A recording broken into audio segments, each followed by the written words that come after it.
Assalamualaikum warahmatullahi wabarakatuh. Bagaimana kabarnya anak-anak ya kelas 9? Jumpa lagi dengan saya Septo Mulyono. Kali ini kita akan belajar pelajaran bahasa Indonesia. Sudah memasuki bab 2 yang berjudul teks pidato persuasif. Yang pada video kali ini kita akan membahas tentang pengertian pidato persuasif. Apa itu pidato persuasif? Nah, kita bahas dulu ya. Pengertian pidato dulu. Pidato berarti pengungkapan pikiran dalam bentuk kata-kata yang ditujukan kepada orang banyak. Gagasan dalam pidato diungkapkan secara lisan di hadapan pendengar. Gagasan tersebut dihadirkan sebagai suatu informasi, pernyataan, ataupun ajakan yang ditujukan kepada pendengar. Nah, itu pengertian pidato ya. Kemudian jenis-jenis pidato. Ada beberapa jenis ya. Yang pertama itu sambutan. Mungkin kalian sudah sering mendengar kata sambutan. Nah, sambutan ini termasuk ke dalam pidato juga. Sambutan merupakan jenis pidato yang dapat disampaikan secara tertulis atau lisan. Sambutan biasa disampaikan oleh orang-orang tertentu karena jabatan atau kedudukannya. Nah, ini biasanya orang yang punya jabatan diminta untuk memberikan sambutan. Yang kedua, pidato pemerintahan. Pidato pemerintahan adalah pidato yang berasal dari pemerintah untuk rakyat. Pidato ini berisi informasi resmi menyangkut kebijakan pemerintah. Bentuknya berupa pengumuman, penjelasan, imbauan, dan pesan pemerintah. Contoh pidato pemerintahan adalah pidato kenegaraan presiden dan imbauan pemerintah. Nah, kalau pidato pemerintah ini sudah pasti ya pidato yang berasal dari pemerintah untuk rakyat. Kemudian yang ketiga, pidato instansi. Pidato instansi bersifat memberi penerangan, penjelasan, dan pendidikan. Pidato ini dapat disampaikan melalui berbagai media massa. Isi pidato harus jelas, tepat, dan pasti. Contohnya dari pidato instansi adalah pidato instansi kesehatan yang memberikan penjelasan tentang penanggulangan masalah demam berdarah. Nah, kalau yang ketiga ini tentang pidato instansi. Yang keempat, ceramah. Ceramah merupakan jenis pidato untuk menjelaskan sesuatu di hadapan pendengar. Ada juga ceramah yang diselingi sesi tanya jawab antara pendengar dengan penceramah. Masalah yang disampaikan dalam ceramah bersifat umum.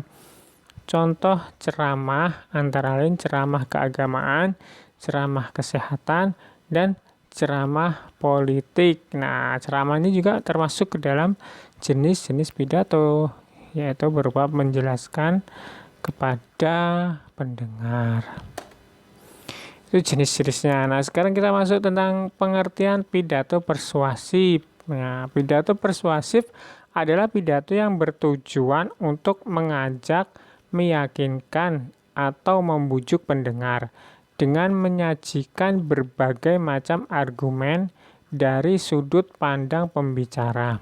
Pidato persuasif bersifat membujuk, jadi secara tidak langsung pidato persuasif mencoba memengaruhi pendengar untuk mengikuti ajakan yang disampaikan dalam pidato tersebut. Nah, ini pengertian dari pidato persuasif.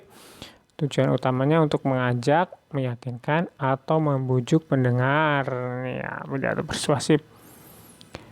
Nah, sekarang ke metode pidato persuasif. Ada beberapa metode. Yang pertama, pidato memoriter. Apa itu? Pidato memoriter merupakan metode pidato yang dilakukan secara hafalan. Pembicara menuliskan pidatonya terlebih dahulu, kemudian pidato tersebut dihafalkan kata sampai kalimatnya sesuai dengan catatan. Pidato jenis ini biasanya digunakan oleh orang yang baru belajar berpidato. Nah, metode yang pertama, metode berpidato, yaitu metode pidato memoriter dengan menghafalkan. Menghafalkan catatan semuanya harus dihafalkan. Ini pidato memoriter. Yang kedua, metode manuskrip. Manuskrip merupakan metode pidato dengan membaca naskah. Nah, kalau yang kedua ini naskah dibaca setelah ditulis kemudian dibaca, beda dengan yang pertama ya. Jadi seseorang yang berpidato menggunakan metode manuskrip membawa naskah. Naskah tersebut dibaca seutuhnya. Jenis pidato menggunakan metode ini sering digunakan oleh para pejabat dalam acara resmi. Nah, kalau yang kedua ini menggunakan naskah disebut manuskrip. Biasanya para pejabat dalam acara-acara resmi itu pasti dalam berpidato menggunakan naskah. Yang ketiga, pidato impromptu. Pidato impromptu disebut juga metode pidato dadakan. Nah, yang ini dadakan. Pidato impromptu digunakan pada acara tidak resmi. Pembicara dalam pidato impromptu ditunjuk secara mendadak. Pembicara tidak memerlukan persiapan khusus. Pembicara dalam pidato ini jenis ini tidak memerlukan teks atau menghafal isi dari suatu pidato. Contoh pidato pada acara baik ulang tahun, syukuran maupun hajatan tertentu. Nah, yang ketiga impromptu ini ditunjuk langsung untuk melaksanakan pidato, maka orang yang ditunjuk biasanya orang yang sudah berpengalaman dalam berpidato.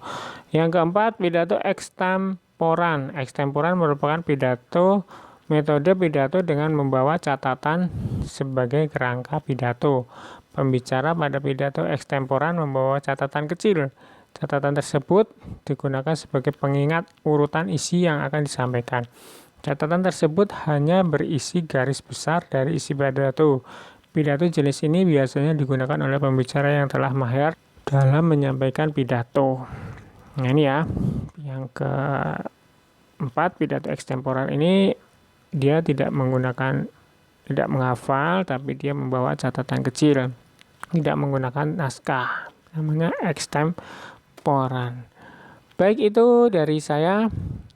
Tugas kali ini adalah setelah disimak video ini ya, tulis materi dalam video ini di buku Bahasa Indonesia. Foto jawaban dan kirim ke WA Bapak ya. Jangan lupa tulis nama lengkap, kelas dan mata pelajaran.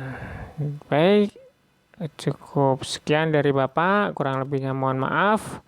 Bapak akhiri, Assalamualaikum warahmatullahi wabarakatuh.